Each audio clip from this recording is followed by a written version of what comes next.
ইফতার ইফতার করবেন। রমাদানের একটা গুরুত্বপূর্ণ আমল ইফতার করা। ইফতার নিজে করবেন, আর একজনকে করাবেন। রাসূল সাল্লাল্লাহু আলাইহি ওয়াসাল্লাম বলছেন, ইযা আফতারা আহাদুকুম, যখন তোমরা ইফতার করবে, ফালইফতির আলা তামরিন, খেজুর দ্বারা ইফতার করো। ফাল ইল্লাম ইয়াজিদ, যদি খেজুর না পাও, ফালইফতির আলা মাইন, তাহলে পানি দ্বারা ইফতার করো। ফাইন্নাহু তাহুরুন, কেন পানি হলো পবিত্র। ইফতার যখন করবেন খেজুর দ্বারা ইফতার, খেজুর যদি না থাকে তখন কি? পানি। আর ইফতারের শুরুতে বলবেন বিসমিল্লাহ। কি বলবেন? বিসমিল্লাহ। দোয়াটাই হলো বিসমিল্লাহ। খাওয়ার শুরুতে কি বলবেন? ইফতারের শুরুতে বিসমিল্লাহ। তবে ইবনে ওমর রাদিয়াল্লাহু আনহু বলছেন, কানান নবী সাল্লাল্লাহু আলাইহি ওয়াসাল্লাম ইযা আফতারা, রাসূল সাল্লাল্লাহু আলাইহি ওয়াসাল্লাম যখন ইফতার করতেন তখন এই দোয়াটা বলতেন, যাহাবা জামাউ ওয়াবতাল্লাতিল উরুকু সাবাতাল আজরু ইনশাআল্লাহ। এটা বিসমিল্লাহ বলে ইফতার করার পরে এই দোয়াটা বলবেন। দোয়াটার অর্থ কি? শিরা উপশিরা সিক্ত হলো, তৃষ্ণা দূরীভূত হলো, আল্লাহ চাহে তো জান্নাত নির্ধারিত হয়ে গেল। এটা একটি গুরুত্বপূর্ণ দোয়া, মুখস্থ করে সবাই বলবেন। তো ইফতারের শুরুতে বলবেন বিসমিল্লাহ, এরপরে এই দোয়া। খেজুর দিয়ে ইফতার করবেন, না থাকলে পানি, খেজুর না থাকলে পানি, পানি হলো পবিত্র। এরপরে শুধু নিজে ইফতার করবেন না, আর একজনকে করাবেন। রাসূল সাল্লাল্লাহু আলাইহি ওয়াসাল্লাম বলছেন, মান ফাত্তারা সায়মান ফালাউ মিসলু আজরিহি ফাইলিহি, যে ব্যক্তি নিজে ইফতার তো করলো, আর একজনকে ইফতার করালো, তাহলে যাকে ইফতার করালো ও সিয়াম রেখে যত প্রতিদান পাবে, এই ইফতার করানোর কারণে আল্লাহ একে সমপরিমাণ প্রতিদান দিবেন। এই জন্য নিজে ইফতার করবেন, আর একজনকে ইফতার করাবেন। আর ইফতার করবেন কখন? রাসূল সাল্লাল্লাহু আলাইহি ওয়াসাল্লাম বলছেন, ইযা গরাবাতিশ শামস ফাকাদ আফতারা সায়েম, যখন সূর্য ডুবে যাবে তখনই সায়েম ইফতার করবে। আবু হুরায়রা রাদিয়াল্লাহু আনহু বলছেন, রাসূল সাল্লাল্লাহু আলাইহি ওয়াসাল্লাম বলেছেন, লা ইয়াজালুদ-দীনু যাহিরান মা যালান নাসুল ফিতরা, দিন মানুষের উপরে ততদিন পর্যন্ত বিজয়ী থাকবে যতদিন মানুষ তাড়াতাড়ি ইফতার করবে। লিআন্নাল ইয়াহুদা ওয়ান নাসারা আখিরুন, কেননা ইহুদি খ্রিস্টান দেরিতে ইফতার করে। মানুষ, মুসলিমরা, মানুষেরা ততদিন বিজয় থাকবে দিনের ওপরে যতদিন তাড়াতাড়ি ইফতার করবে। তাড়াতাড়ি মানে রাসূল সাল্লাল্লাহু আলাইহি ওয়াসাল্লাম বলে দিলেন সূর্য ডোবার সাথে সাথে। তাড়াতাড়ি মানে সূর্য ডোবার সাথে সাথে। কিন্তু আমাদের দেশে কিছু ইফতারের লিফলেটে তারা লিখে দেয় যে সূর্য ডোবার সময় 6টা 48 মিনিট আর ইফতারের সময় 6টা 51 মিনিট। 3 মিনিট সতর্কমূলক যোগ লাগায়, তাই না? এরকম লিফলেট চোখে পড়ে কি? জি, ওরা সতর্কমূলক যোগ করে। 3 মিনিট 5 মিনিট দেরিতে ইফতার করে, অথচ 3 মিনিট 5 মিনিট দেরিতে ইফতার করা ইহুদি খ্রিস্টানের লক্ষণ। সূর্য ডোবার সাথে সাথে একজন সায়েম কি করবে? ইফতার করবে। কথা বুঝেন নেব না? সূর্য ডুবছে 6টা 45-এ, ইফতার করবেন কয়টায়? 6টা 45। আজানের সাথে ইফতারের সম্পর্ক না। কিসের সাথে ইফতারের সম্পর্ক? সূর্য ডোবার সাথে। কথা বুঝেন নিব না? সূর্য ডুবে যাবে, সাথে সাথে ইফতার করবেন, এরপরে আজান দিবেন, ও 5 মিনিট চলে যাক। কিন্তু আমাদের দেশের লোকেরা আজানের দিকে লক্ষ্য রাখে, আজান হলে ইফতার করবে। কথা কি বুঝেছেন? কি আজানের সাথে ইফতারের সম্পর্ক না। কার সাথে সম্পর্ক? সূর্য ডোবার সাথে।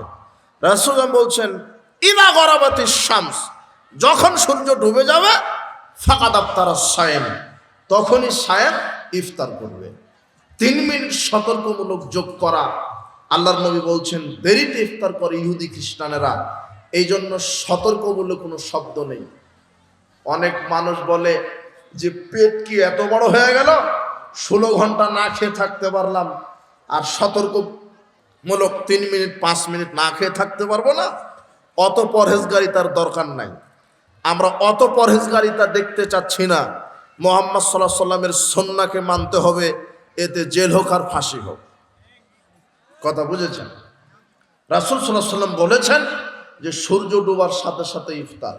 আশ্চর্য কথা, রমাদান মাস সূর্য ডুবছে, একই এলাকায় সূর্য ডুবছে, একজন লোক সূর্য ডোবার সাথে সাথে ইফতার করছে, আর একটা মসজিদে 3 মিনিট 5 মিনিট পরে আজান দিচ্ছে, আর একটা মসজিদে সূর্য ডোবার সাথে সাথে আজান দিচ্ছে। ইফতার নিয়ে দ্বন্দ্ব হয় না? যে ওরা 5 মিনিট আগে ইফতার করলো। আপনার সারা এলাকার লোক যদি সতর্কমূলক 3 মিনিট 5 মিনিট যোগ করে ইফতার করে, আর আপনি একাই যদি বৈঠকে থাকেন, তো আপনি একাই সূর্য ডোবার সাথে সাথে ইফতার করে নেবেন। এটাই হলো রাসূল সাল্লাল্লাহু আলাইহি ওয়াসাল্লামের সুন্নাত হেফাজত করা। কথা বুঝেছেন? মনে করেন একটা বৈঠকে আপনি বসে আছেন, 100 জন লোক আছে, ওরা সতর্কমূলক 3 মিনিট পরে ইফতার করবে, আপনি একাই আছেন। আপনি হাদিস শুনেছেন যে সূর্য ডোবার সাথে সাথে ইফতার করতে হবে, 99 জন লোক সতর্কমূলক 5 মিনিট পরে ইফতার করুক, আপনি একাই সূর্য ডোবার সাথে সাথে কি করবেন? ইফতার করবেন। রাসূল সাল্লাল্লাহু আলাইহি ওয়াসাল্লামের সুন্নাহর উপরে আমল হলো। এভাবে যত সমাজে এই মৃত সুন্নাহগুলি আছে আপনি জীবিত রাখবেন, মৃত সুন্নাতের উপরে আমল করবেন। জাতি দেখে দেশাচারের নামে, লৌকিকতার নামে, সংখ্যাগরিষ্ঠতার দোহাই দিয়ে ইসলাম চলবে না, টিকবে না। বাপদাদার দোহাই দিয়ে, বড় হুজুরের দোহাই দিয়ে ইসলাম টিকবে না, চলবে না। ইসলাম মানতে হবে একজন ব্যক্তির দোহাই দিয়ে, যার নাম মুহাম্মদ সাল্লাল্লাহু আলাইহি ওয়াসাল্লাম। সারা পৃথিবী ভ্রান্ত একদিকে চলে যাক, কিন্তু আপনাকে রাসূল সাল্লাল্লাহু আলাইহি ওয়াসাল্লামের আদর্শে থাকতে হবে। সারা পৃথিবীর মানুষ বেদাত করুক, আপনাকে সুন্নাতের উপরে থাকতে হবে। সমাজে আজকে কত বেদাতি আমল চালু আছে, এই বেদাতের সাথে আপোষ করা যাবে না। রাসূল সাল্লাল্লাহু আলাইহি ওয়াসাল্লাম বলছেন, কুল্লু বিদাতিন দালালা কুল্লু দালালাতিন ফিন্নার। প্রত্যেকটা বেদাতি আমল মানুষকে পথভ্রষ্ট করে দেয়, আর ভ্রান্ত আমলের পরিণাম হচ্ছে জাহান্নাম। বেদাতের পরিণাম কি? জাহান্নাম। এই জন্য সাবধান, সুন্নাহর উপরে আমল করবেন। আজকে সমাজে বিভিন্ন জায়গায় বিভিন্ন ক্ষেত্রে আপনার বেদাত ঢুকিয়ে দিয়েছে শয়তান। আর যেই আমলের বেদাত মানে কি? আপনি শুধু শুনছেন বেদাত বেদাত। বেদাত মানেই যেটা নতুন করে সৃষ্টি করা হয়েছে, মানুষ করেছে ইবাদতের নামে, নেকির আশায়, ইসলামের মধ্যে নতুন শরীয়ত তৈরি করেছে, যেটা রাসূল সাল্লাল্লাহু আলাইহি ওয়াসাল্লাম করেননি, করতে বলেননি, সাহাবীগণ করেননি, করতে বলেননি। ওইটাই ইবাদত আকারে নেকির আশায় করাটাই হলো বিদআত। আর এই জন্য শয়তান প্রত্যেকটা আমলের ভিতরেই মানুষের আমলকে নষ্ট করার জন্য বেদাত চালু করে দিয়েছে। আর যেই আমলের যত ফজিলত, সেখানে শয়তান বেদাত ঢুকিয়েছে আমলকে নষ্ট করার জন্য। 1 গ্লাস দুধ আর 1 গ্লাস পেশাব, 1 ফোঁটা পেশাব যদি 1 গ্লাস দুধের ভিতরে ঢুকায় দেন, তাহলে দুধ কি হয়ে যাবে? নষ্ট হবে। ঠিক ওরকম বেদাত হলো ওরকম। যখন আপনি বেদাত করবেন, আপনার সৎ আমলকে বেদাত কি করে দিবে? নষ্ট করে দিবে। শয়তানের এটাই টার্গেট। মদখুর, ইয়াবাখুর, গাঁজাখুর, সুদখুর, ঘুষখুর, দুর্নীতিবাজ, জেনাকার, এদের কাছে শয়তান নাই। কেন? ওরা নিজেই নগদ শয়তান। শয়তান বিজয় হয়ে গেছে। একজন মদখুরের কাছে শয়তান নাই, কেননা যে মদ খায় ও নগদ শয়তান। একজন জেনাকারের কাছে শয়তান নাই, যে জুয়া খেলছে ওর কাছে শয়তান নাই, কেননা ও নিজেই শয়তানি কাজ করছে। শয়তান থাকে ভালো মানুষদের ভিতরে। কেন? ভালো মানুষের আমলকে নষ্ট করার পায়চারা শয়তান করে।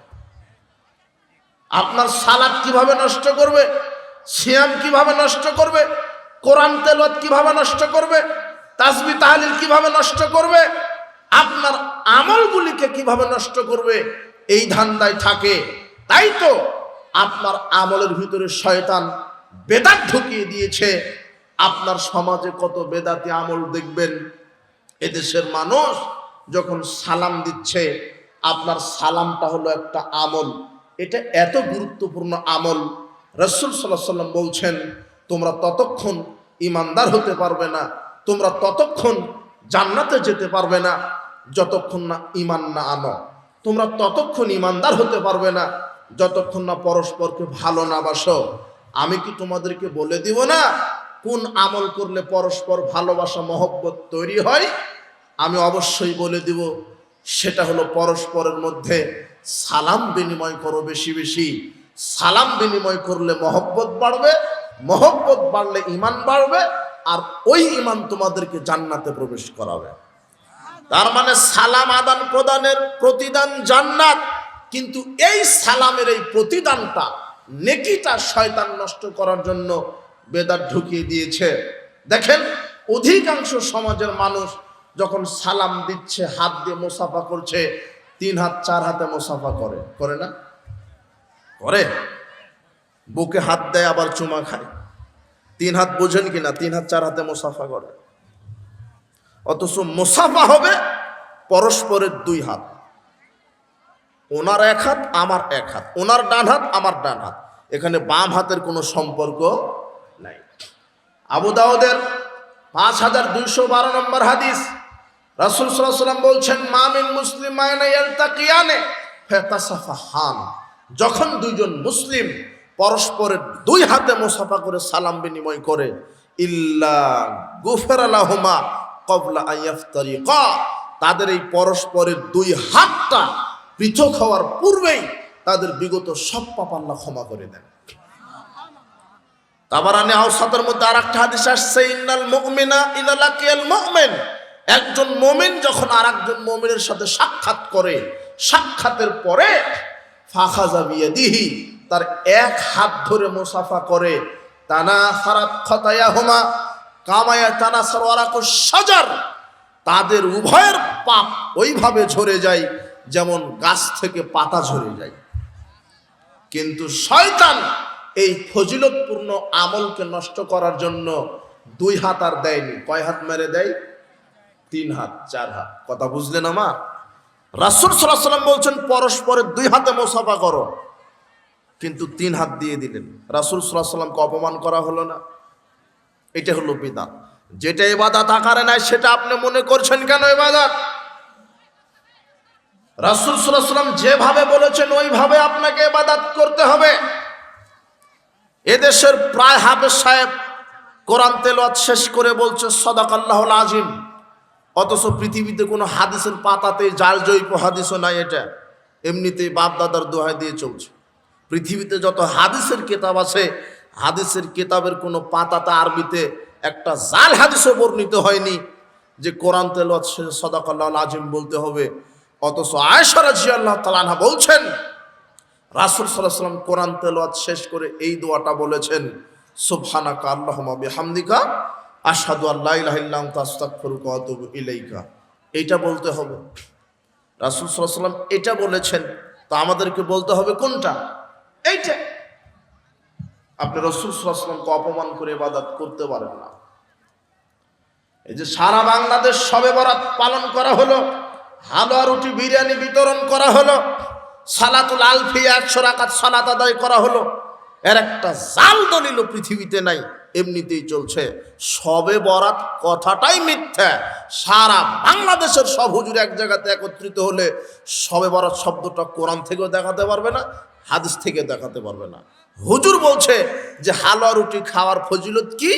রাসূল সাল্লাল্লাহু আলাইহি ওয়াসাল্লামের উহুদের যুদ্ধে দাঁত ভেঙেছিল, তাই নরম খাদ্য খেয়েছে, তাই আমরা হালুয়া রুটি খাই। বেকুব, দাঁত ভাঙলো কোন মাসে আর আমরা হালুয়া রুটি খেলাম কোন মাসে? দাঁত ভেঙেছে কোন মাসে? শাওয়াল মাসের 7 তারিখে সকালবেলা, আর আমরা হালুয়া রুটি খেলাম শাবান মাসে।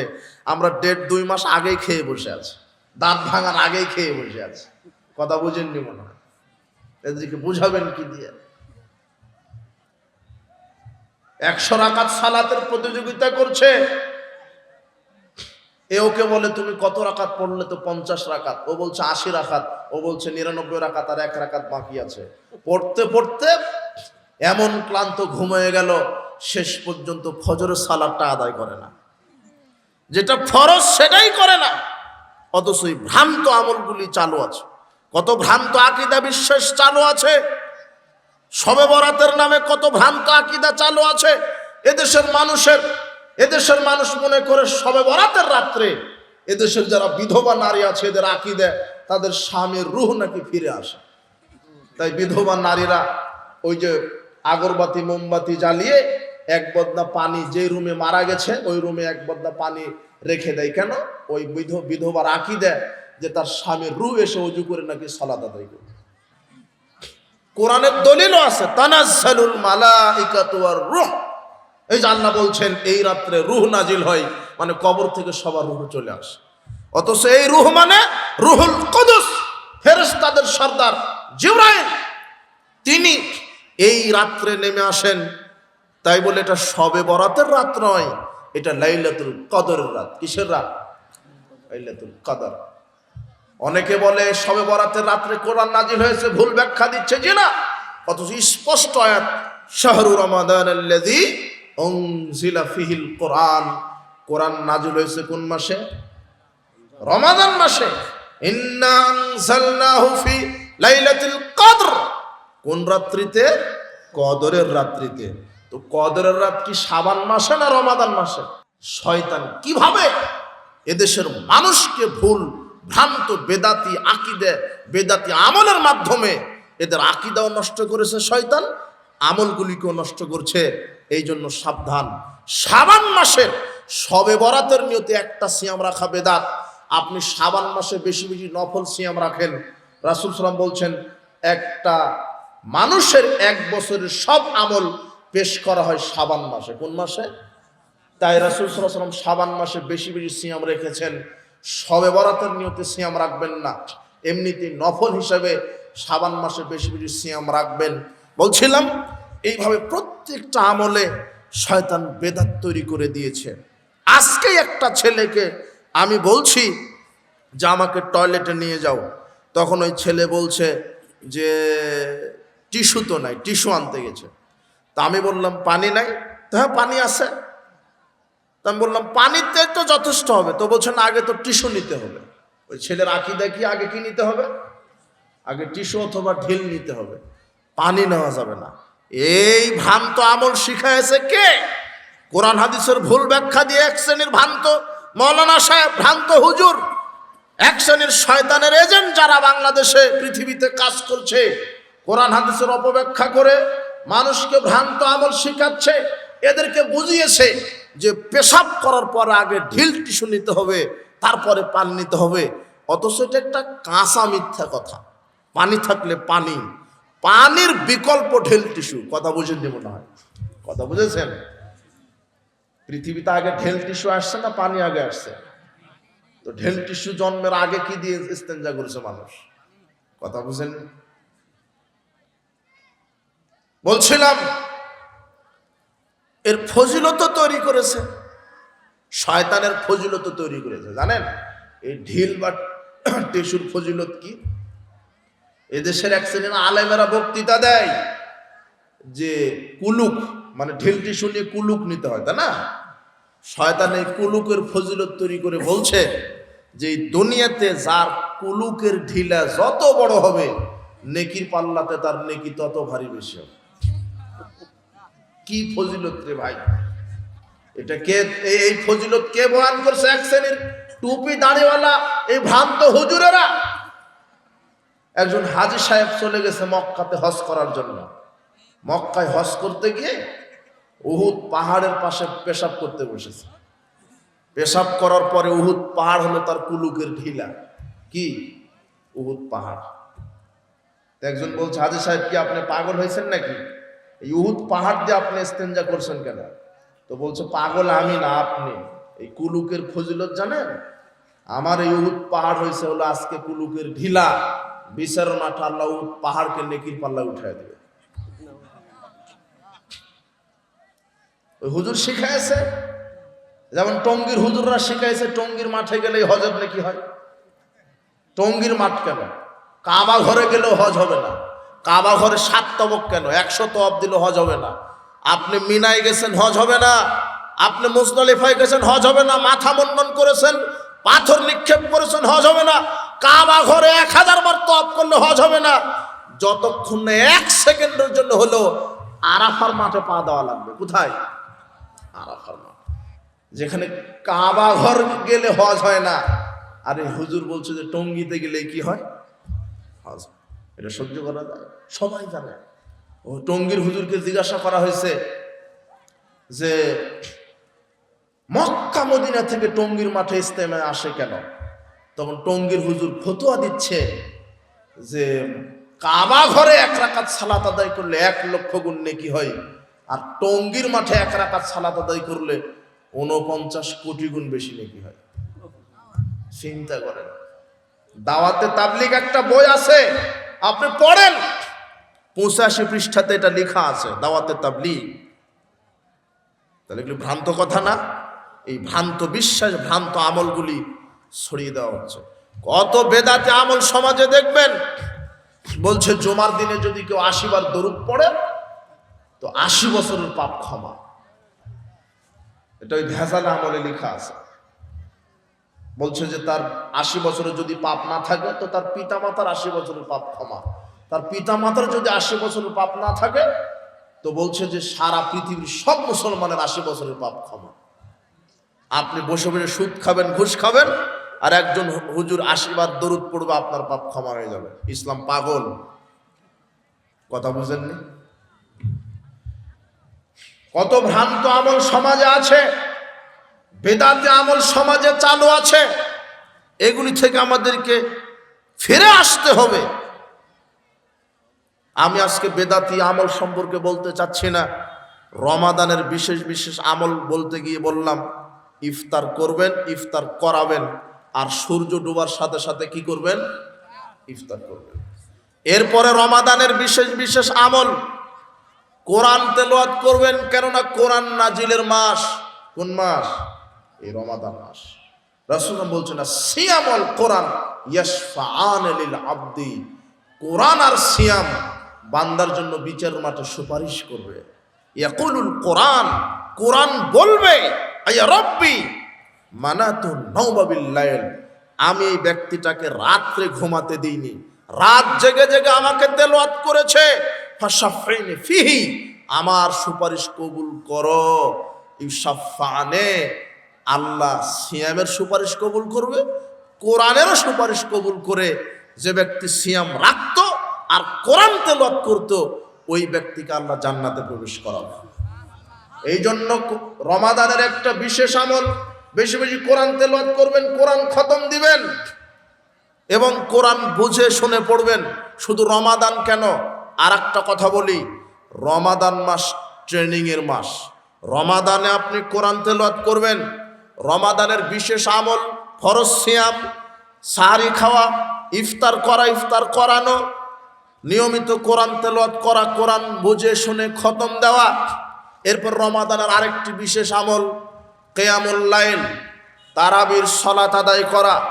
রাসূল সাল্লাল্লাহু আলাইহি ওয়াসাল্লাম বলছেন মান কামা রমাদানা ঈমানান ওয়া ইহতিসাবান গুফিরা লাহু মা তাকাদ্দামা মিন যামবিহি, যে ব্যক্তি রমাদানে রাত্রের সালাত আদায় করবে তার বিগত সব পাপ ক্ষমা করে দেওয়া হবে।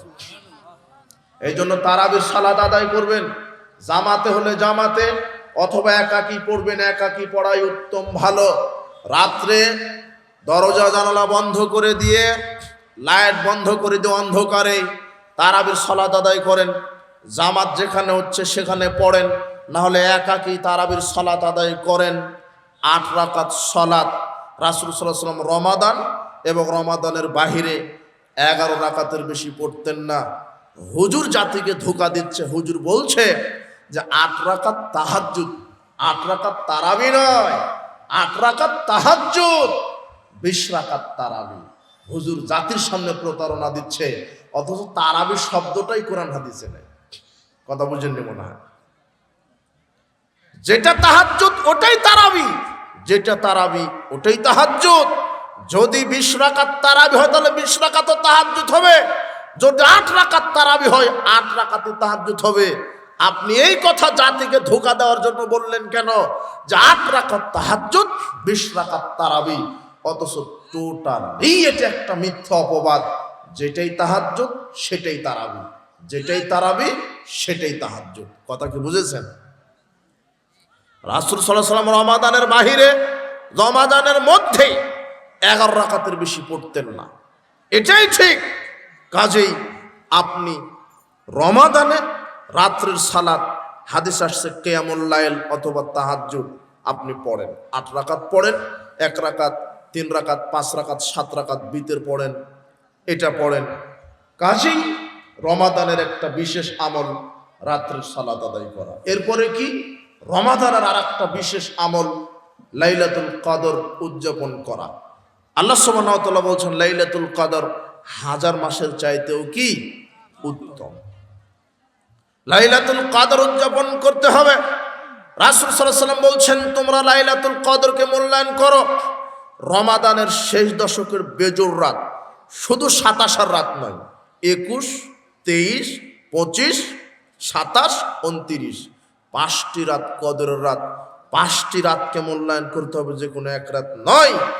কেননা ইসলাম অথবা মুহাম্মদ সাল্লাল্লাহু আলাইহি ওয়াসাল্লাম নির্দিষ্ট করে কোনো রাতকে বলে যান। বেজুর রাত, শেষ দশকের বেজুর রাত কয়টি রাত হচ্ছে? 5টি। এই 5টি রাতকে মূল্যায়ন করবেন। কি করবেন কদর রাত্রিতে? কদর রাত্রিতে কি করবেন? সারা রাত ফজর পর্যন্ত আপনি আল্লাহকে ডাকেন, সালাতের মাধ্যমে, জিকিরের মাধ্যমে, কোরআন তেলাওয়াতের মাধ্যমে আপনি 8 রাকাতই সালাত আদায় করেন। অনেকে 50, 60, 100 রাকাত সালাত আদায় করতেই থাকে। জি না, 8 রাকাতের মধ্যেই সীমাবদ্ধ থাকবে রাত্রের সালাত। বিতের পড়েন 5 রাকাত, 7 রাকাত, 3 রাকাত পড়েন, সমস্যা নেই, এটা শুবে সাদিকের পূর্বে পড়ে নেবেন। কিন্তু রাত্রে লাইলাতুল কদরকে মূল্যায়ন করবেন সালাতের মাধ্যমেই, সেটা যেন 8 রাকাতের মধ্যেই সীমাবদ্ধ থাকে। কিভাবে? 8 রাকাতে আপনি পার করে দেন মধ্যরাত্রি পর্যন্ত। 2 রাকাত করে করে সালাম ফিরিয়ে দিবেন। 2 রাকাত সালাত আদায় করবেন আধা ঘন্টা পর্যন্ত, 40-45 মিনিট পর্যন্ত। আপনি সালাতে দাঁড়াবেন, তাকবীরে তাহরিমা দিয়ে হাত বুকের উপরে বেঁধে সানা পাঠ করার পরে সূরা ফাতিহা পাঠ করবেন। এরপরে সূরা লম্বা জানেন না, বড় সূরা জানা নাই, ইখলাসটা জানা আছে, তাই তো? আপনি ইখলাসটাই 50 বার পড়েন। কয়বার পড়বেন? পড়তেই থাকেন। লম্বা উঠে লম্বা কেরাত আপনার। এরপরে রুকুতে যান, রুকুতে সুবহানা রাব্বিয়াল আযীম পড়তেই থাকেন, 100 বার 500 বার পড়তেই থাকেন, পড়তেই থাকেন, সুবহানা রাব্বিয়াল আযীম পড়তেই থাকেন। এরপরে রুকু থেকে উঠার পরে সেজদায় চলে যান। সেজদায় গিয়ে সুবহানা রাব্বিয়াল আলা অনেকে 3 বার পড়ে উঠে যায়। ও মনে করে যে 3 বারই পড়তে হবে। জি না, 5 বার, 7 বার, 10 বার, 20 বার, 50 বার, 100 বার সুবহানা রাব্বিয়াল আলা পড়তেই থাকেন, পড়তেই থাকেন। 2 রাকাত সালাত আদায় করতে যেন কমপক্ষে আধা ঘন্টা সময় লাগে। কত? আধা ঘন্টা। লাইলাতুল কদর এইভাবে মূল্যায়ন করেন, দেখবেন যে 2 রাকাতে আধা ঘন্টা, আর 2 রাকাতে আধা ঘন্টা 1 ঘন্টা, 4 রাকাতে 1 ঘন্টা, আর 4 রাকাতে 2 ঘন্টা সালাতে চলে গেল। একটু কোরআন তেলাওয়াত করলেন, একটু তাসবিহ তাহলিল করলেন, এইভাবে মূল্যায়ন করবেন। আর লাইলাতুল কদরে বেশি বেশি আল্লাহর কাছে ক্ষমা চাইবেন। আল্লাহুম্মা ইন্নাকা আফুব্বুন তুহিব্বুল আফওয়া ফাফু আন্নি। আল্লাহ তুমি ক্ষমা করতে ভালোবাসো, কাজেই তুমি আমার সব পাপ ক্ষমা করে দাও। এটা বেশি বেশি বলবেন। সেজদাতে বলবেন। শোনেন, আর একটা কথা বলে দিই আপনাকে, সেজদাতে শুধু সুবহানা রাব্বিয়াল আলা বলে বসে থাকেন না। সেজদাতে আপনি যত দোয়া আছে, কোরআন আর হাদিস থেকে যত দোয়া জানেন সেজদাতে বলতে পারবেন। কোরআন আর হাদিস থেকে যত দোয়া আপনার জানা আছে সালাম ফেরানোর বৈঠকে বলতে পারবেন। যত দোয়া আছে আপনি কোরআন থেকে দোয়া জানেন। রুকুতে আর সেজদাতে কোরআন তেলাওয়াত করা নিষেধ। কোরআন তেলাওয়াত এক জিনিস, আর কোরআন হাদিস থেকে দোয়া বলা আর এক জিনিস। তেলাওয়াতের নিয়তে আপনি সেজদায় গিয়ে কোরআন তেলাওয়াত করতে পারবেন না, তেলাওয়াতের নিয়তে রুকুতে গিয়ে কোরআন তেলাওয়াত করতে পারবেন না। কিন্তু সেজদায় এবং শেষ বৈঠকে সালাম ফেরানোর আগ পর্যন্ত এবং সেজদা থেকে যতক্ষণ মাথা আপনি উঠাচ্ছেন না, সেজদায় যতক্ষণ আছেন ততক্ষণ আপনার যত দোয়া আছে সব দোয়া সেজদাতে বলতে পারবেন। সেজদায় গেলেন মানেই আল্লাহর নিকটবর্তী হয়ে গেলেন। আল্লাহ বলছেন ওয়াসজুদ ওয়াকতারিব, সেজদা করো আর আমার নিকটবর্তী হয়ে যাও, আমার কাছে চলে আসো। সেজদায় গিয়ে আল্লাহর কাছে বলবেন রব্বানা আতিনা ফিদ দুনিয়া হাসানাতাও ওয়া ফিল আখিরাতি হাসানাতাও ওয়া কিনা আযাবান নার। এটা জানেন না? জানলে বলেন রব্বানা যালামনা আনফুসানা ওয়া ইল্লাম তাগফির লানা ওয়া তারহামনা লানাকুনান্না মিনাল খাসিরিন। সেজদাতে বলেন। এক কথায় যত দোয়া আপনার জানা আছে কোরআন হাদিস থেকে, যত আরবিতে দোয়া মুখস্থ, সব কোথায় বলতে পারবেন? সেজদায়। আর একটা কথা বলি, আরবিতে কোনো দোয়াই আপনার জানা নাই, শুধু সুবহান রাব্বিয়াল আলা কোনোভাবে মুখস্থ করেছেন, ওটা পড়েন, কিন্তু আরবিতে আর কোনো দোয়া জানেন না, তাহলে আপনি বাংলাতেই দোয়া বলবেন। কোথায়? সেজদায়। কিসে দোয়া বলবেন? বাংলাতেই বলবেন আল্লাহ আমার পাপ ক্ষমা করো, আমার বাপ মারা গেছে, আমার বাপের কবরের শাস্তি মাফ করো। বাংলাতেই মনে মনে বলবেন, মুখে উচ্চারণ করে বলেন, কিন্তু জোরে নয়। কথা বুঝেননি মনে হয় আমার কথা। বাংলাতেই দোয়া করবেন সেজদায় যে আল্লাহ আমার মা অসুস্থ, আরোগ্যতা দান করো, আল্লাহ আমার পিতা মাতা মারা গেছে, তাদের কবর শাস্তি মাফ করো। বাংলাতে আল্লাহ তুমি আমাকে হালাল পবিত্র রুজির ব্যবস্থা করে দাও, আমাকে দীর্ঘ নেক হায়াত দান করো, আমাকে ঈমানের সাথে মৃত্যুবরণ করার তৌফিক দান করো, আল্লাহ আমাকে সুস্থ রাখো, আল্লাহ আমাকে রুজি দাও, আল্লাহ আমাকে হেদায়েত দাও। এইভাবে কোথায় দোয়া করবেন? বাংলাতে সেজদাতে। সালাতের মধ্যে কথা বলা নিষেধ, ওটা মানুষের সাথে কথা বলা নিষেধ। কার সাথে? মানুষের সাথে। যদি আপনি আরবিতেও কথা বলেন তবুও সালাত নষ্ট হয়ে যাবে, কিন্তু আপনি বাংলাতেই দোয়া করছেন কার সাথে? আল্লাহর সাথে। কথা কি বুঝেছেন? কি সেজদাতেই থাকেন না 10 মিনিট? থাকেন না, এটা অভ্যস্ত হন না। মোবাইলের সামনে বসে থাকেন 5 ঘন্টা, খারাপ লাগে না? আর সেজদা দিতে যা দেরি, উঠতে আপনার দেরি হয় না। বাহ, আপনার ইমানের গতি। মসজিদে প্রবেশ করেছেন, ঢুকতে দেরি, বের হতে আপনার দেরি হয় না।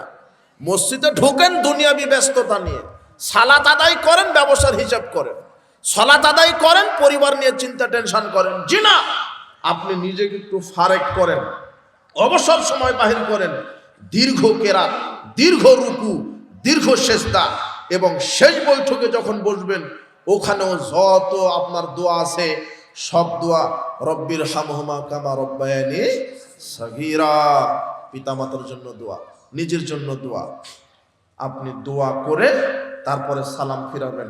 এইভাবে দীর্ঘ রুকু, দীর্ঘ কেরাতে আপনি লাইলাতুল কদরকে মূল্যায়ন করেন। শুধু রমাদান কেন, এইভাবে তাহাজ্জুদ পড়েন প্রতি 12 মাস। আপনি দীর্ঘ কেরাত, দীর্ঘ রুকুতে আপনি যেন 2 রাকাত সালাতে আধা ঘন্টা কেটে যায়। আল্লাহকে বলেন আপনার সুখের কথা, দুঃখের কথা আল্লাহকে জানান। আল্লাহ আপনাকে কিছু দিবেন, আপনার পাপ ক্ষমা করবেন বলে প্রত্যেক রাত্রেই 7ম আকাশ থেকে 1ম আসমানে নেমে আসেন, শুধু আপনার পাপ ক্ষমা করবেন। উপস্থিত বৈঠকের মুসলিম দিনী ভাই বোন, উপস্থিত বৈঠকের মুসলিম দিনী ভাই বোন, আপনাদেরকে বলছি রমাদানের স্পেশাল আমলগুলি, বিশেষ আমলগুলি, তার ফরজ সিয়াম রাখবেন, সাহারি খাবেন, ইফতার করবেন, ইফতার করাবেন, কোরআন তেলাওয়াত করবেন। এরপরে কি করবেন? রমাদানে সালাত আদায় করবেন, রাত্রের সালাত। এরপরে কি করবেন? লাইলাতুল কদর রাতকে মূল্যায়ন করবেন। এগুলি রমাদানের বিশেষ বিশেষ আমল। আর যারা একেবারে অতিরিক্ত ফারেক, অবসর সময় আরো বেশি বেশি মূল্যায়ন করতে চাচ্ছেন, তার রমাদানের শেষ 10 দিন এতেকাফে বসবেন, যাতে আল্লাহকে আরো বেশি বেশি ডাকা যায়। শুধু এতেকাফ মানে নিজেকে আটকিয়ে রাখা, একেবারে 10 দিন আল্লাহর জন্য নিজের জীবনকে ওয়াকফ করে দিবেন। আল্লাহ কবুল করুন।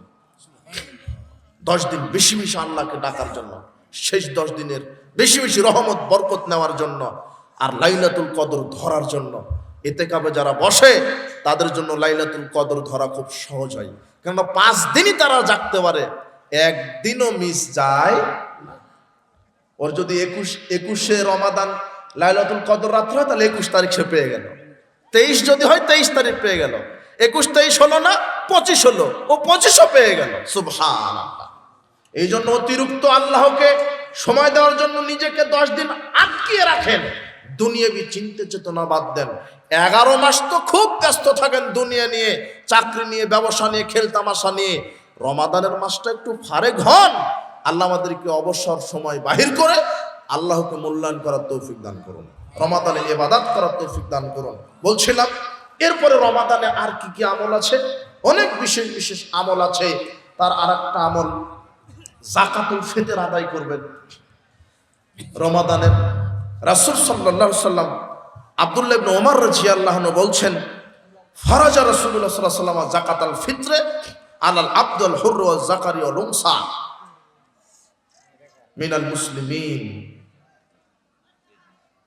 রাসূল সাল্লাল্লাহু আলাইহি ওয়াসাল্লাম প্রত্যেক স্বাধীন, দাস-দাসী, ছোট বড়, নারী পুরুষ সবার উপরে যাকাতুল ফিতর ফরজ করে দিয়েছেন। সাম মিন তামরিন আর সাম মিন শাইরিন, 1 সা পরিমাণ খেজুর অথবা জব অথবা কিশমিশ অথবা পনির।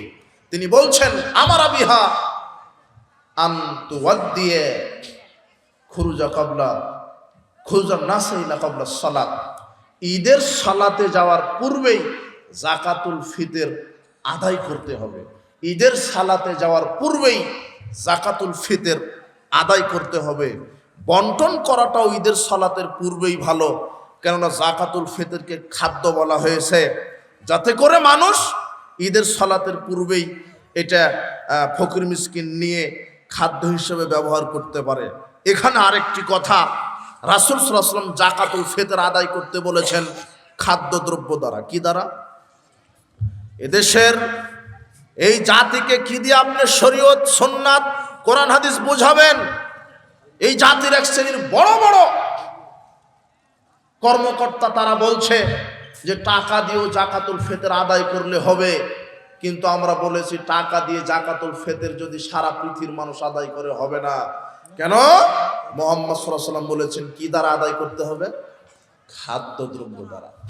আবু সাঈদ খুদরি রাদিয়াল্লাহু আনহু বলছেন, রাসূল সাল্লাল্লাহু আলাইহি ওয়াসাল্লামের যুগে কুন্না নুখরিজু যাকাতাল ফিতরে সাম মিন তামরিন ওয়া সাম মিন শাইরিন সাম মিন আকিতিন আও সাম মিন যাবিবিন।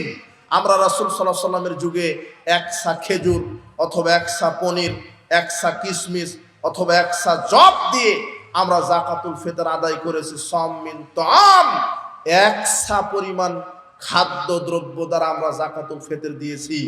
আপনি বলবেন রাসূল সাল্লাল্লাহু আলাইহি ওয়াসাল্লামের যুগে টাকা ছিল না, এটা আপনার ভুয়া কথা। আজকের যুগের যে টাকা, এর চাইতে দামি টাকা ছিল রাসূলের যুগে।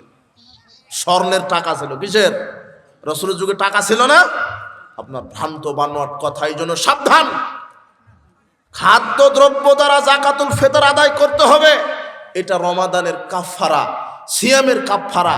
যদিও কোনো সিয়ামে কোনো ভুল ত্রুটি হয়ে যায়, যাকাতুল ফিতর আদায়ের মাধ্যমে আল্লাহ তার সিয়ামকে পরিপূর্ণভাবে কবুল করে নেবেন। এই জন্য যাকাতুল ফিতর আদায় করবেন কি দ্বারা? খাদ্যদ্রব্য দ্বারা। এরপরে আর কি?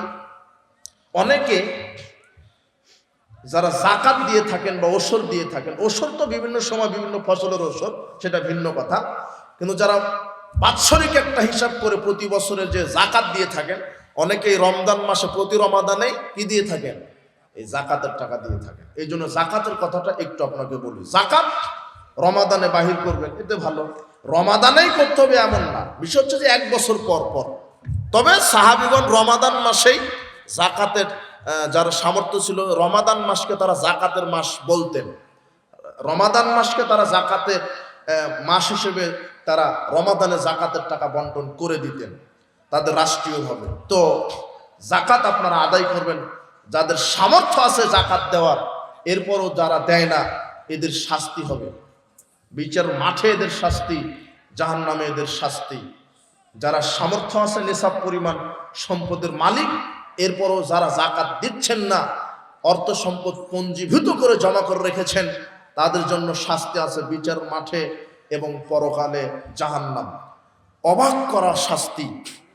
যারা এদেশে দুর্নীতিবাজ, হাজার হাজার কোটি টাকা দুর্নীতি করে, চুরি করে, এদের চাইতো অবমাননাকর শাস্তি হচ্ছে যারা সম্পদের জাকাত দিবে না। কেন? দুর্নীতিবাজ দুনিয়াতে যেটা দুর্নীতি করেছে সেটা তার কাঁধে থাকবে, এ পর্যন্তই শেষ।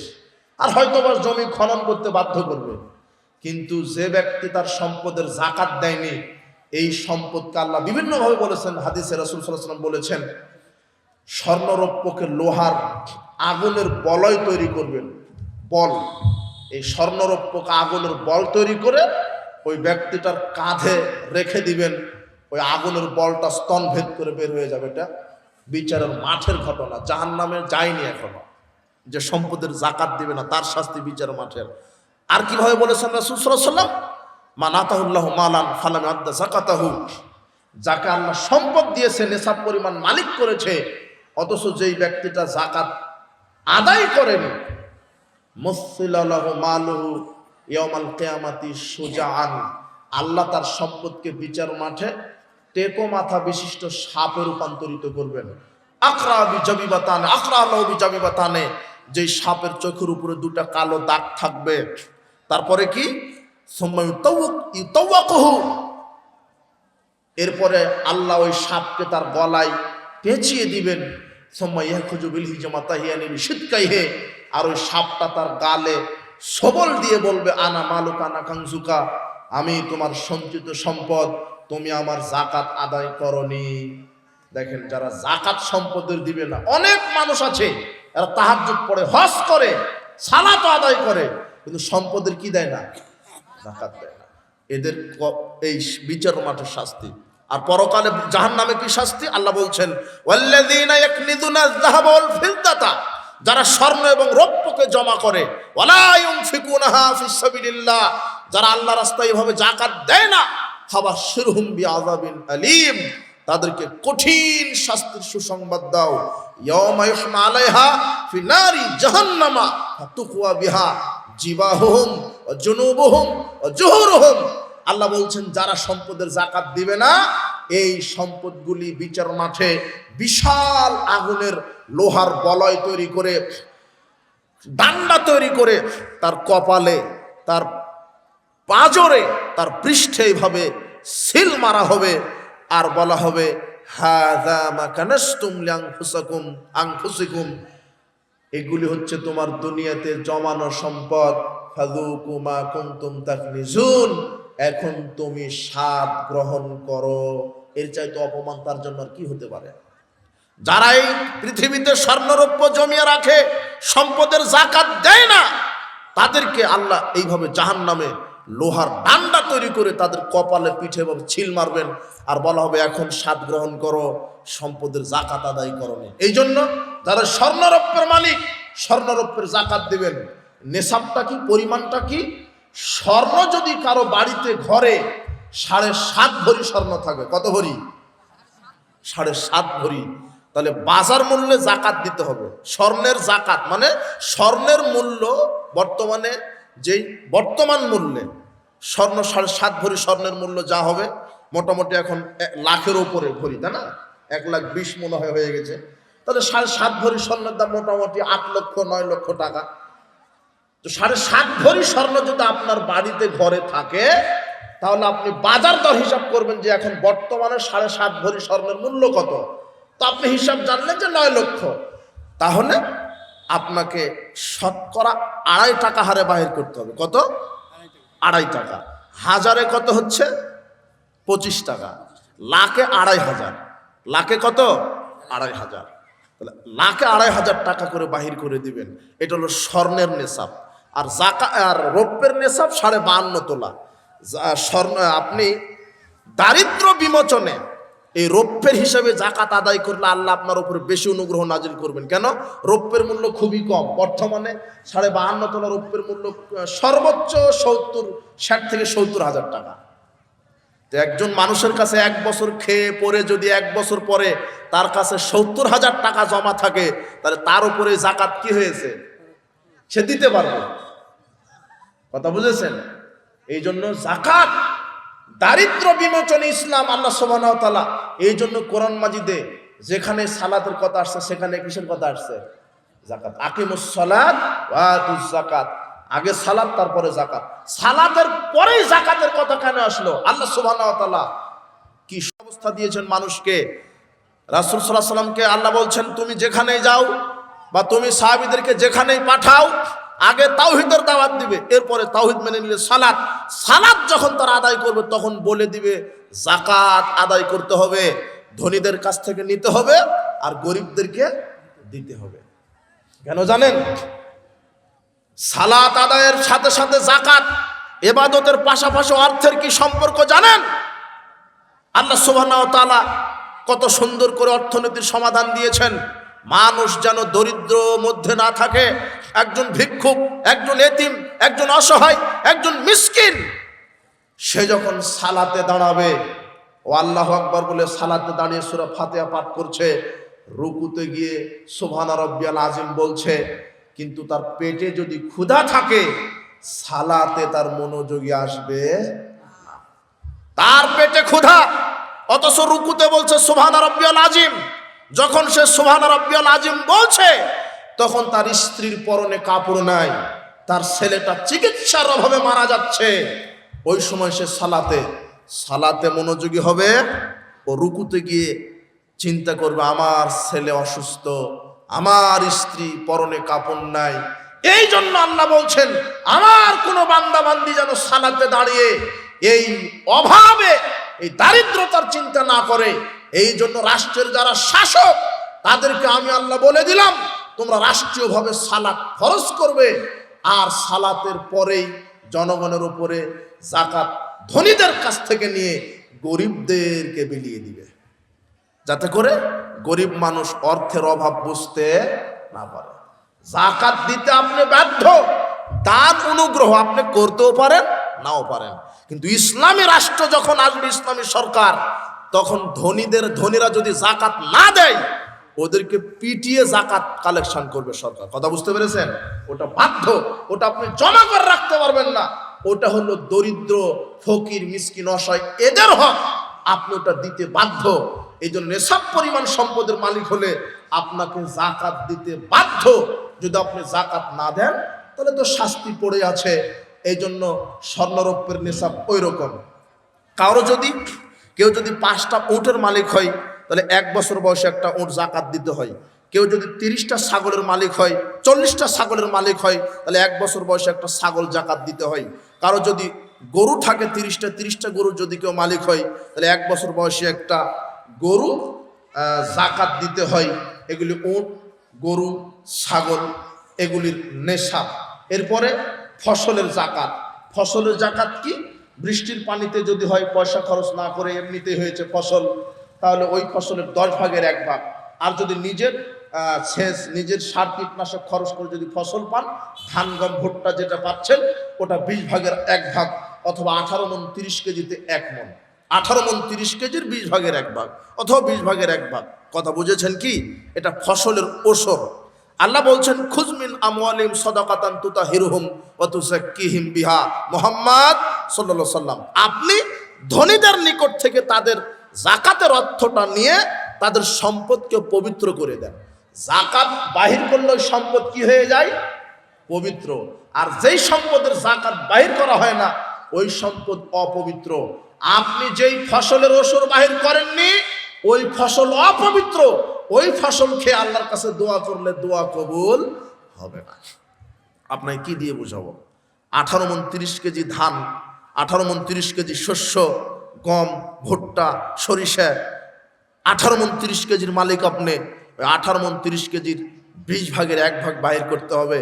18 মণ 30 কেজি গমের যদি আপনি 20 ভাগের 1 ভাগ বাহির না করেন তাহলে 18 মণ 30 কেজি আপনার জন্য অপবিত্র, হারাম। ওই গম খেয়ে, রুটি খেয়ে ইবাদত করলে ইবাদতের নেকি কবুল হবে না, খুবই কঠিন। এই জন্য আপনাকে ফসলের ওসর বাহির করতে হবে। আর কি, অনেকে ব্যবসায়িক আছেন, দোকানদার, তাহলে এরা কিভাবে ব্যবসায়িক দোকানের হিসাব নেবেন? হিসাব, আমার দোকানে কত টাকার মাল আছে, কত টাকার।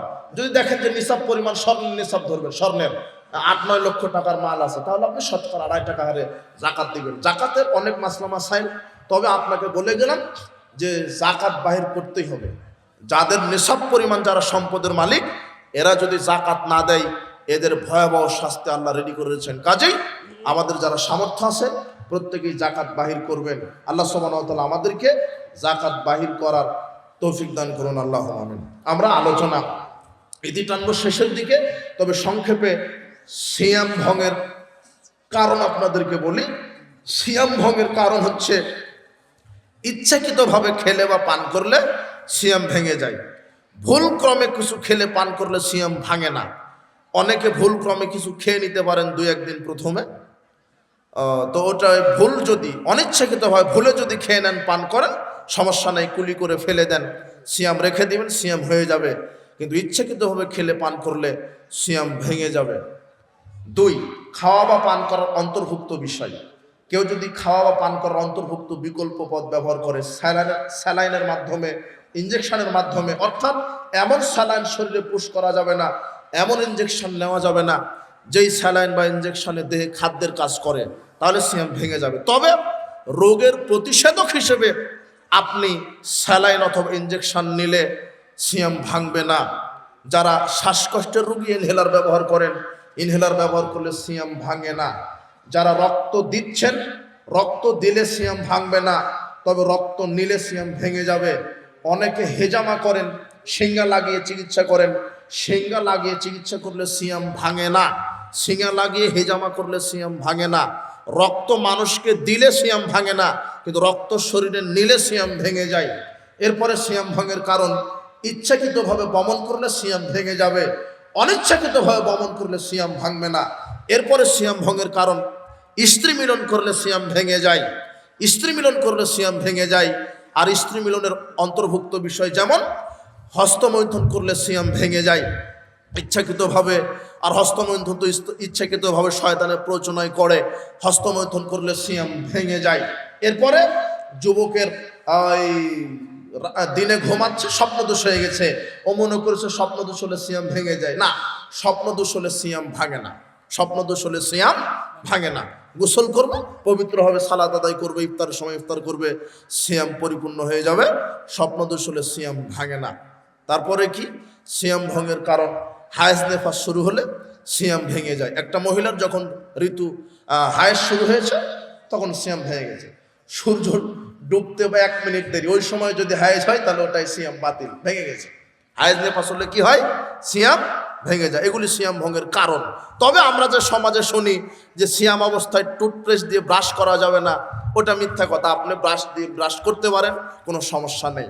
অনেকে রক্ত বের হয়ে গেলে সিয়াম দুর্বল হয় বা ভেঙে যায় বলে, যে না, রক্ত বের হয়ে গেলে সিয়াম দুর্বল বা ভেঙে যায় না, কোনো সমস্যা নেই। সারাদিন আপনি পানিতে গোসল দেন, সিয়ামের একটু ক্ষতি হবে না। বেশিক্ষণ গোসল দিলে সিয়াম দুর্বল হয়, এই কথা মিথ্যা। তবে রাসূল সাল্লাল্লাহু আলাইহি ওয়াসাল্লাম বলছেন সিয়াম মানে বিরত থাকা। সিয়ামের বাংলা কি? বিরত। বিরত কোথা থেকে? সুবে সাদিক থেকে নিয়ে সূর্য ডোবা পর্যন্ত যাবতীয় খানা পিনা, যৌন সম্ভোগ আর পাপাচারমূলক কাজ থেকে বিরত থাকার নাম সিয়াম। রাসূল সাল্লাল্লাহু বলছেন মান লাম ইয়াদা কাউলা জুরে ওয়াল আমালা বিহি ফালাইসা লিল্লাহি হাজাতুন ফি ইয়াদা তা'আমা সারাবাহু। যে ব্যক্তি সিয়াম থাকা অবস্থায় মিথ্যা কথা, মিথ্যা কাজ পরিত্যাগ করতে পারলো না, তার না খেয়ে থাকা কি আর না পান করে থাকা কি, তার সিয়ামের কোনো মূল্য আমার কাছে নেই। এই জন্য আমরা সিয়াম থেকে কোনো পাপ করব না। সিয়াম মানেই বিরত থাকা। অনেক মানুষ সিয়াম থেকে মোবাইলে গেমস খেলে, গান বাজনা শুনে দিন কাটায়, ক্যারাম খেলে, এটা জুয়া খেলা। আর জুয়া খেলা তো হারাম, ওটা পাপের খেলা। আপনি মোবাইলে গান শুনছেন, টিভি দেখছেন, নাটক সিরিয়াল দেখছেন, ওটা আপনি শয়তানের গোলামি করছেন। সময় কাটছে না, এটা মরে গিয়ে ক্যারাম খেলছে, লুডো খেলছে, তাস খেলছে, ওগুলি শয়তান, ওগুলি জুয়া খেলা। যে ব্যক্তি জুয়া খেললো সে নাফরমানি করলো আল্লাহর সাথে, তার রাসূলের সাথে, তার হাতকে শুকুরের মাংস এবং রক্তে ডুবিয়ে দিল। আর জুয়া খেলার পরিণাম জাহান্নাম। 4 শ্রেণীর মানুষ জান্নাতে যাবে না, তার 1 শ্রেণীর মানুষ যারা জুয়া খেলে, যারা যে ছক্কা, লুডু, ক্যারাম, তাস এগুলি খেলে, টাকা দিয়ে খেলে। যেগুলি টাকা দিয়ে হারজিত আছে আর যেগুলিতে হারজিত আছে, শরীর চর্চা নেই, সময়ের অপচয়।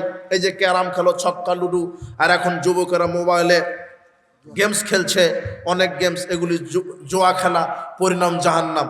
আপনার সিয়াম থাকা না থাকা সমান কথা। যে ব্যক্তি সিয়াম থাকা অবস্থায় মিথ্যা কথা, মিথ্যা কাজ পরিত্যাগ করতে পারলো না, সিয়াম রেখেছে, মোবাইলে নাটক সিনেমা দেখছে, ওর কোনো মূল্য নেই। এই জন্য সাবধান। সিয়াম মানেই বিরত থাকা, যাবতীয় পাপাচারমূলক কাজ থেকে বিরত থাকবেন। আল্লাহ সুবহানাহু ওয়া তাআলা আমাদেরকে ঈমানের সাথে নেকির আশায় সিয়াম পালন করার তৌফিক দান করুন, আল্লাহুম্মা আমিন। কালেকশনে চলে যান। কালেকশন মানে কি? এটা মসজিদের উন্নতি করবে, তাই না? 1 রাকাত বিতর নামাজ পড়া যাবে কিনা দলিল দিবেন। 3 রাকাত, 5 রাকাত, 7 রাকাতেরও হাদিস আসছে, সমস্যা নেই।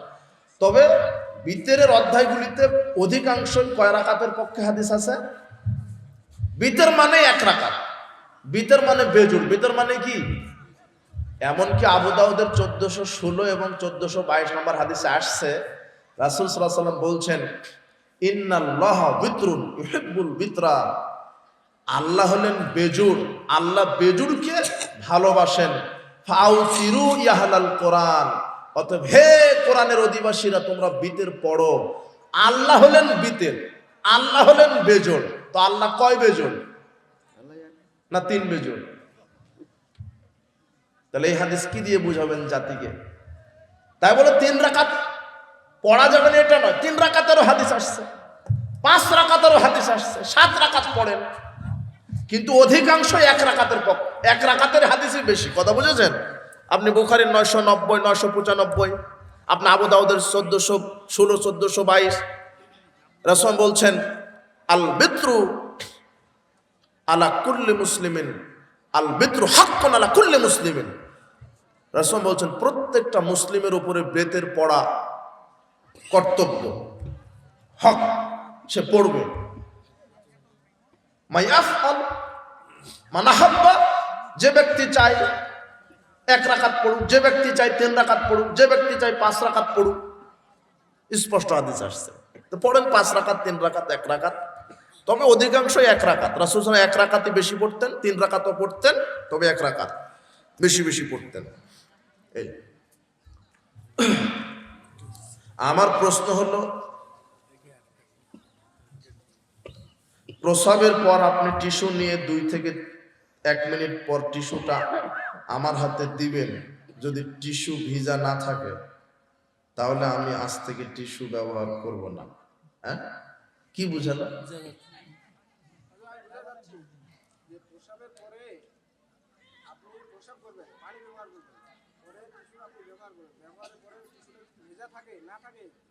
তাহলে আমি বুঝবো আমি পাক হয়েছে। আর যদি টিস্যু ভেজা থাকে তাহলে তার প্রসাবের ফোঁটা মুড়ি দিয়ে 1 ফোঁটা হলো বের হয়ে আসে, তাহলে ওটা যদি তার শরীরে লাগে তাহলে ওটা কি মানে পবিত্র হবে না অপবিত্র হবে, ওটা আমি জানতে চাচ্ছি।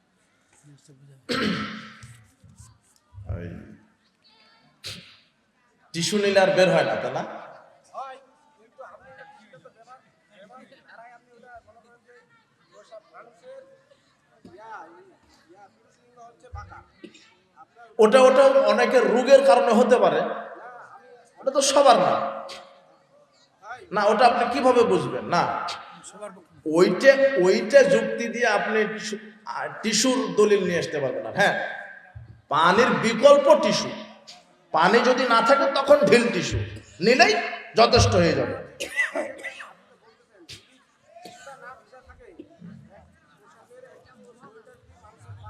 ওটা আপনার যুক্তি বা আপনার বোঝ ওটা, কিন্তু রাসূল সাল্লাল্লাহু আলাইহি ওয়াসাল্লাম কিভাবে করছেন এটা তো দেখতে হবে, সাহাবীরা কিভাবে করছেন, তাই না? আমি ইসলামে এমন কোনো বিধান নাই যেটা রাসূল সাল্লাল্লাহু আলাইহি ওয়াসাল্লাম বলেন। আল্লাহ রাসূল তো দুনিয়ার সুখ স্বাচ্ছন্দ্য কামনা করে নাই, তারা গরিবী হালে জীবন যাপন করছে। তাহলে আপনি তাহলে কেন মানে মানুষ কেন আপনারা কেন জীবনকে উন্নত করেন? এটা দুনিয়াবি ব্যাপার ভাই, আপনি তো বুঝতে পারতেছেন না, এটা দুনিয়াবি বিষয়। কিয়ামতের পূর্ব আরো কত কি দুনিয়া, অর্থনীতি, রাজনীতি বেশি হবে, এটা দুনিয়াবি ব্যাপার। কিন্তু ইসলাম অতটুকুনি মানতে হবে ইবাদত আকারে, যেটা রাসূল সাল্লাল্লাহু আলাইহি ওয়াসাল্লাম যতটুকুন মানতে বলেছেন। আরবের নামাজটা বিশেষ করে গুরুত্বপূর্ণ বলে বললেন যে 8 রাকাত। হ্যাঁ, এবার আমি একটা নিউজ দেখছিলাম যে আমাদের সৌদিতে 10 রাকাতের সিদ্ধান্ত নিয়েছে। সৌদিতে 20 রাকাত ছিল, এখন 10 রাকাত করছে। এবারে করছে, কিন্তু আমরা তো অনেকে 10 রাকাত মানে 13 রাকাত পড়ে ওনারা, এখন 13 রাকাত পড়ে। 20 রাকাত আমরা যে পড়ি, তাহলে কি এটা আমাদের কি ভুল সঠিক? না, ভুল সঠিক পরে আমি দেখবো যে রাসূল সাল্লাল্লাহু আলাইহি ওয়াসাল্লাম রমাদানে এবং রমাদানের বাইরে কত রাকাত পড়ছেন, এটা দেখবো। ওইটাই আমি জানতে চাই, মানে কোরআন হাদিসের বাইরে আমরা যা আপনি 8 রাকাতই পড়বেন, 8 রাকাতই। তা কিন্তু বেদাতের মধ্যে পড়ে যায়। হ্যাঁ, 8 রাকাতই পড়বেন। ওইটার আর ইবনে মাজার, আপনি ইবনে মাজার আবু দাউদের 44 নম্বর হাদিস খুলবেন, 44। আর ইবনে মাজার 355 নম্বর হাদিস।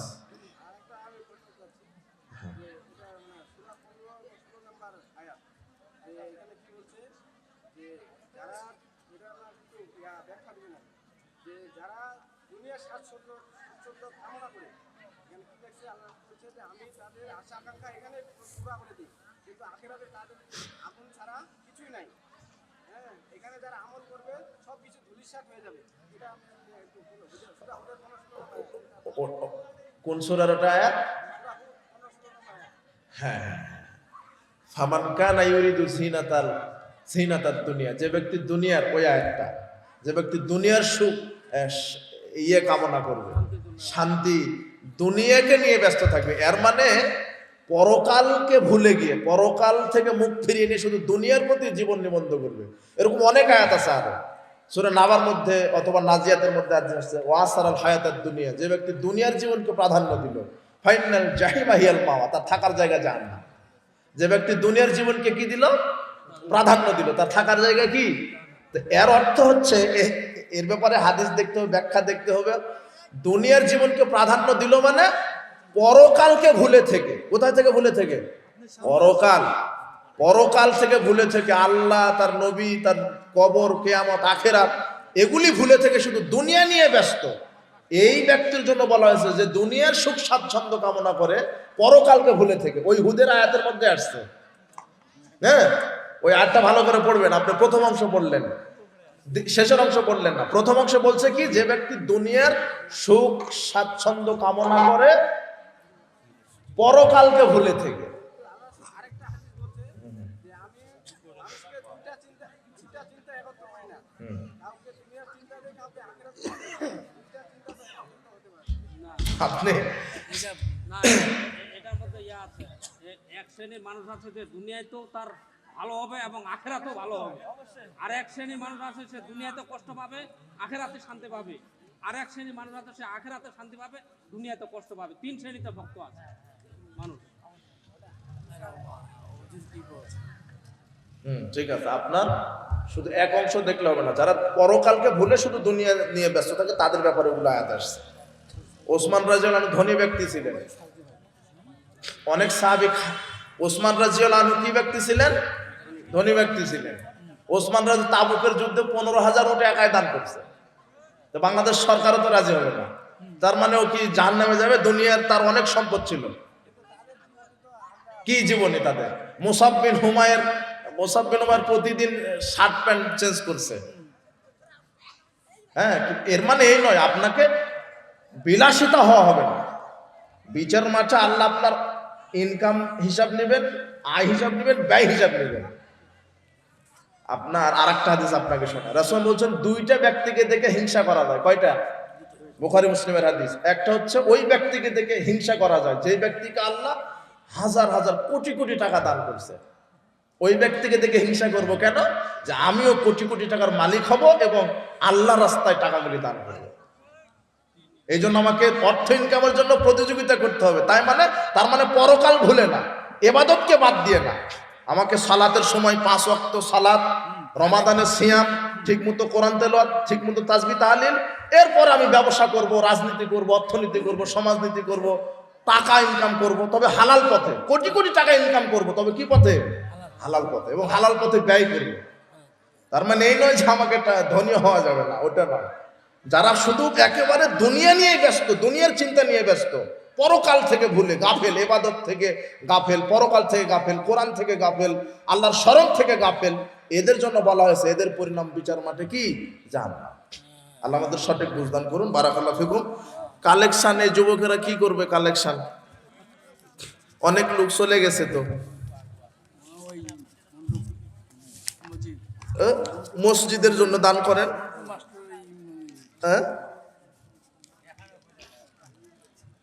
আমি তো কালেকশন করতে পারবো না।